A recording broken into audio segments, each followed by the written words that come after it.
Shalom saudaraku, salah satu hal yang saya kagumi dari Yesus adalah ketenangannya dalam menghadapi masalah. Ketika dia ada di Danau Galilea berlayar dengan para murid dan tofan hampir menenggelamkan perahu mereka. Semua murid berteriak ketakutan. Yesus tidur. Kenapa dia bisa begitu tenang? Karena dia tahu Bapa akan memelihara dia. Dia tahu dia akan mati disalib, bukan mati tenggelam di dasar Danau Galilea. Karena itu kita juga harus belajar seperti Yesus yang yakin kalau belum waktunya Tuhan selembar rambut tidak akan jatuh dari atas kepala kita. 1.000 boleh jatuh di sebelah kiri, 10.000 boleh jatuh di sebelah kanan kita. Kita akan tetap berdiri oleh anugerah Tuhan.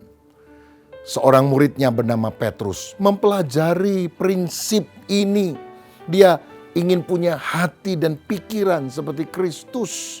Pada waktu dia ditangkap oleh Herodes dan besok akan divonis hukuman mati. Di dalam penjara dia tidur.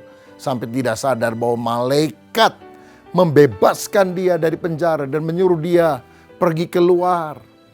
Kenapa dia bisa begitu tenang? Kalau saudara tahu besok saudara mati, apa saudara bisa tidur? Saya yakin tidak. Tapi Petrus tenang karena dia pegang firman Yesus yang berkata, nanti kalau kamu sudah tua, orang akan membawa kamu ke tempat yang tidak kamu kehendaki. Berarti dia akan mati sebagai martir. Tapi nanti waktu tua dan waktu ditangkap sekarang dia bilang, Tuhan aku masih muda, belum bakal mati. Caranya terserah Tuhan, tapi aku yakin akan janjimu.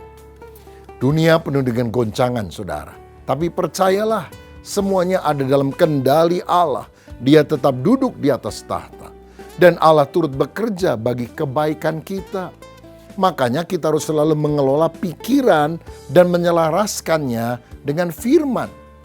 Marcus Aurelius, seorang kaisar Romawi yang juga seorang filsuf berkata, kebahagiaan kita ditentukan oleh kualitas pikiran kita. Amsal 23 ayat 7 juga berkata, as a man think in his heart, so is he.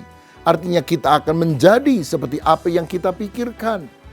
Ayub pernah berpikir hal yang buruk. Dan dia berkata dalam Ayub 3 ayat 25. Karena yang kutakutkan itulah yang menimpa aku. Dan yang kucemaskan itulah yang mendatangi aku. Makanya kita harus belajar menjauhkan pikiran-pikiran yang tidak benar. Pikiran yang menggelisahkan.